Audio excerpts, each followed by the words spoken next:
আর কান্নাকাটি কে করল এটা নিশ্চয়ই আপনারা বুঝতে পেরেছেন। হাসিনা, বাংলাদেশের জোর করে ক্ষমতা দখল করে থাকা প্রধানমন্ত্রী। এই জোর করে ক্ষমতায় দখল করে থাকা প্রধানমন্ত্রী, জোর করে থাকা প্রধানমন্ত্রী, পালিয়ে যাওয়া শেখ হাসিনা যখন পালিয়ে গেলেন তখন কি বলেছিলেন, তখন তার কথাগুলো কি ছিল, আর পর্যায়ক্রমে এখন এসে কি বলছেন, মূলত সেটা বোঝানোর জন্যেই তার এই অডিও বিষয়টি নিয়ে কথা বলার কথা চিন্তা করলাম।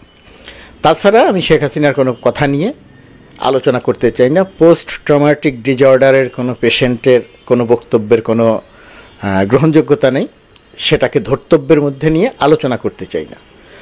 এই কারণেই তার বিভিন্ন সময়ের বক্তব্য ধর্তব্যের মধ্যে নেই না। এটা নিলাম কি কারণে, সেই ব্যাখ্যা বা বিশ্লেষণে যাওয়ার আগে আরেকটু অংশ একটু শুনে নেন, তাহলে আমাদের কথা বলতে সুবিধা হবে। আমি আর এখানে যে বেঁচে গেলাম, মাত্র 20-25 মিনিটের একটা ব্যবধানে আমরা মৃত্যুর হাত থেকে রক্ষা পেয়েছি। আমার শুধু এটাই মনে হয় যে 21 আগস্টের হত্যাকাণ্ডের থেকে বেঁচে যাওয়া বা কটিরপাড়া ওই বিশাল বোমের হাত থেকে বেঁচে যাওয়া, আবার এই 5ই আগস্ট, এই বেঁচে যাওয়ার পিছনে নিশ্চয়ই আল্লাহর কোনো একটা ইচ্ছা আছে, আল্লাহর কোনো হাত আছে। নইলে এবারে তো বেঁচে যাওয়ার কথা না। তারা যেভাবে প্ল্যান করেছিল আমাকে হত্যা করার, সেটা আপনারা পরবর্তীতে দেখেছেন। তবুও এটা বোধহয় আল্লাহরই একটা রহমত, যাই না আল্লাহ আমাকে দিয়ে আরো কিছু কাজ করাতে চান বলেই বোধহয় আমি এখনো বেঁচে আছি। যদিও আমার কষ্ট হচ্ছে, আমি আমার দেশ ছাড়া, ঘর ছাড়া সবকিছু জ্বালিয়ে পড়ে দিয়েছে। মেয়ে দেখলে ছকছক করে আপনাদের। এবারে আসেন শেখ হাসিনার এই কান্নাকাটি এবং শেখ হাসিনার বক্তব্যের একটু ব্যাখ্যা বা বিশ্লেষণ করা যায়। শেখ হাসিনা যখন পালিয়ে গেল, পালিয়ে যাওয়ার পরে শেখ হাসিনা প্রথম দিকে যে টেলিফোনে কথা, তার যে টেলিফোনে কথা সেটা রেকর্ড করিয়ে যে প্রকাশ করলো, সেই রেকর্ড করিয়ে প্রকাশ করা কথার মধ্যে মূল যে কথাটি ছিল, খেয়াল করে দেখবেন আপনারা, আমি সেটাকে আর আপনাদের এখানে এনে শোনানোর চেষ্টা করছি না, এটা বিভিন্ন জায়গায় আছে, আপনারা শুনে নিতে পারবেন। সেখানে শেখ হাসিনার বক্তব্যটি ছিল এমন যে আমি চাইলে ক্ষমতায় থেকে যেতে পারতাম, কিন্তু থেকে যাইনি, কোট আনকোট সরে এসেছি। তার কারণ আমি থাকলে, মানে তিনি যদি থাকতেন, সে যদি থাকতো, তার নিরাপত্তার দায়িত্বে যারা ছিল তারা তার নিরাপত্তা নিশ্চিত করার জন্য গুলি চালাতো, এবং গুলি চালালে আরও অনেক মানুষ নিহত হতো। যেহেতু শেখ হাসিনা দাবি করে সে রক্ত চায়নি, সে আরও মানুষের মৃত্যু চায়নি, সেই কারণে স্বেচ্ছায় সে সরে এসেছে। এটা তার আগের বক্তব্য। আর সেই বক্তব্যের সঙ্গে যদি এখনকার বক্তব্যটা মেলান, তাহলে দেখবেন এখানে সে বলছে যে সে প্রাণে বেঁচে গেছে 20 মিনিটের মধ্যে, প্লাস মাইনাস 20 মিনিটের মধ্যে, এবং সে যদি পালিয়ে না যেত তাহলে তাকে হত্যা করা হতো, এবং সেই অনুযায়ী পরিকল্পনা করা হয়েছিল। তার মানে আগে যে সে যেটা বলেছে যে স্বেচ্ছায় সরে যেতে বাধ্য হয়েছে বা সরে গেছে যাতে মানুষের মৃত্যু না হয়, আর এখন বলছে সে পালিয়ে যেতে বাধ্য হয়েছে কারণ পালিয়ে না গেলে তাকে হত্যা করা হতো। তাহলে কোনটা সত্যি? একটি হচ্ছে সে চাইলে থেকে যেতে পারত, মানুষ মারা যেত, আরেকটা হচ্ছে তাকে হত্যা করা হতো সে যদি পালিয়ে না যেত। তাহলে সত্যি কোনটা? এর ব্যাখ্যা বা বিশ্লেষণ কি? এর ব্যাখ্যা বা বিশ্লেষণ হচ্ছে ওই দিনের ঘটনা যদি আপনারা একটু মনে রাখেন। 5 তারিখ সকাল থেকে সারা দেশ থেকে, চারিদিক থেকে ছাত্র জনতা, শ্রমিক, রাজনীতিক কর্মী, নেতা স্রোতের মতো ঢাকায় প্রবেশ করেছে। উত্তরা, গাজীপুর, যাত্রাবাড়ি, বছিলা, কোনো দিক বাদ ছিল না। সেই সময়ে শেখ হাসিনা যদি পালিয়ে না যেত, শেখ হাসিনাকে যদি সেনাবাহিনী পালিয়ে যেতে সহায়তা না করত, তাহলে কি ঘটত? তাহলে যেটা ঘটত, গণভবন ছাত্র জনতা আক্রমণ করতে। এই ছাত্র জনতা কারা? এই ছাত্র জনতা হচ্ছে যাদের এই তাদের হাজার দেড়েক নেতাকর্মীকে শেখ হাসিনা পালিয়ে যাওয়ার আগে হত্যা করে পালিয়েছে। পুলিশকে দিয়ে, র্যাবকে দিয়ে, বিজেপিকে দিয়ে গুলি করিয়ে মানুষ হত্যা করিয়েছে। আওয়ামী লীগকে দিয়ে, যুবলীগকে দিয়ে, ছাত্রলীগকে দিয়ে গুলি করিয়ে মানুষ হত্যা করেছে।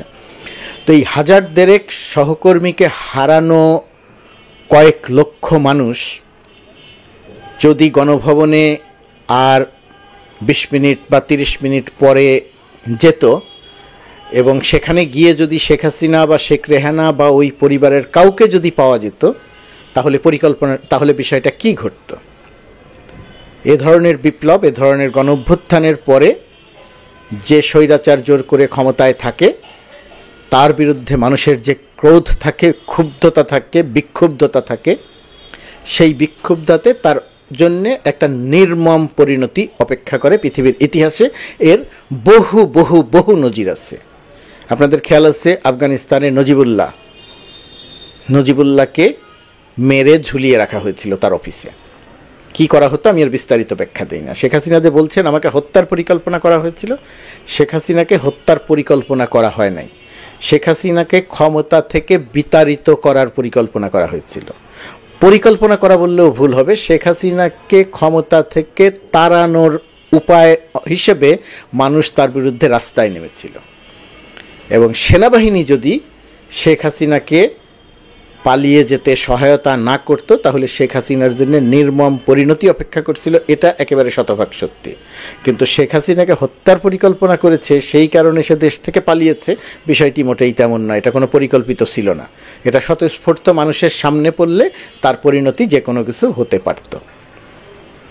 আর যে সরে গেছি, মানুষ মারতে চাইনি, তারা আমার নিরাপত্তায় দায়িত্ব যারা ছিল তারা গুলি চালাতো, এটা ডাহা মিথ্যা কথা। তাদেরকে গুলি করতে বলা হয়েছিল, সেনাবাহিনীকে গুলি করতে বলা হয়েছিল, সেনাবাহিনী গুলি করতে রাজি হয়নি। কারণ ছাত্র জনতার বিরুদ্ধে দাঁড়িয়ে প্রথমত কথা গুলি করে হাসিনাকে রক্ষা করা যেত না, হাসিনার গদি রক্ষা করা যেত না। দ্বিতীয়ত কথা, সেনাবাহিনী গুলি করে বদনাম নিতে চায়নি, যে কারণে গুলি করেনি, যে কারণে ছাত্র জনতার বিক্ষুব্ধে তুলনামূলকভাবে কম রক্ত ঝরেছে হাজার দেড়েক। সেনাবাহিনী গুলি করলে তারও কয়েক হাজার হয়ে যেতে পারত, কিন্তু শেষ রক্ষা হতো না, সমস্ত বাংলাদেশ একেবারে জ্বালাও পোড়াও হয়ে যেত। তো এরকম একটা জায়গাতে শেখ হাসিনা যে এখন নানা রকমের কথা বলছেন, এর মূল কারণটি হচ্ছে শেখ হাসিনা তো প্রতিশোধপরায়ণ মানুষ। পোস্ট ট্রমাটিক ডিসঅর্ডারের পেশেন্টরা প্রতিশোধপরায়ণই হয়ে থাকে, তারা প্রতি মুহূর্তে মানুষ হত্যা করে প্রতিশোধ নিতে চান। তো এই কারণে দেখেন তার কোথাও কোনো অস্তিত্ব নাই, আর এক দেশে আছে, সেই দেশ তাকে থাকতে দিতে চায় না, পৃথিবীর কোনো দেশ তাকে গ্রহণ করতে চায় না, কিন্তু তারপরেও সে সেখানে থেকে হরতাল ঘোষণা করছে। নেতাকর্মীদের বলে দিচ্ছে হরতাল দিয়ে দাও, হরতাল দিয়ে দাও। নেতাকর্মীদের বলে দিচ্ছে যে বাড়ি ঘরে গিয়ে আগুন জ্বালায় দাও। এইগুলো কেন করছে শেখ হাসিনা? শেখ হাসিনার এই হরতাল, এই অংশটা দিয়ে শেষ করব। শেখ হাসিনার এই যে হরতাল দেওয়ার ঘোষণা দেয়া, আমাকে বিতাড়িত করেছে, আমি দেশ ছাড়া হয়েছি, কান্নাকাটি করছে। শেখ হাসিনার একটা বিষয় খেয়াল করে দেখবেন, ওই মেট্রো রেলের স্টেশন পুড়ে গেলে শেখ হাসিনার কান্না আসে। শেখ হাসিনার ঘর বাড়ি জ্বালিয়ে দেওয়া হয়েছে, ভাঙচুর করা হয়েছে গণভবন, সেই কারণে তার কান্না আসে। শেখ হাসিনা যে হাজার দেড়েক মানুষকে হত্যা করে পালালো, 500-600 মানুষকে অন্ধ করে দিল, এক চোখ বা দুই চোখ, 20-30-40 হাজার মানুষকে যে আহত করলো, সেটার জন্য তার কান্না পায় না, সেটার জন্য তার হৃদয়ে কোনো বেদনা তৈরি হয় না। তার বেদনা তৈরি হয় গণভবনের দেয়াল ভাঙা হয়েছে বলে, গণভবন লুটপাট হয়েছে বলে। শেখ হাসিনার চরিত্র এটি। আর শেখ হাসিনা কেন এখন এসে হরতাল ঘোষণা করছে? অভিনব হরতাল, সেখানেই তো হরতালের মাস্টার মানে শেখ হাসিনার চেয়ে দেশের ক্ষতি আর কেউ বাংলাদেশে করেনি, তার চেয়ে বেশি দিন হরতালে দেশে আর কেউ দেয়নি, সেই হিসেবে সে হরতালের মাস্টার।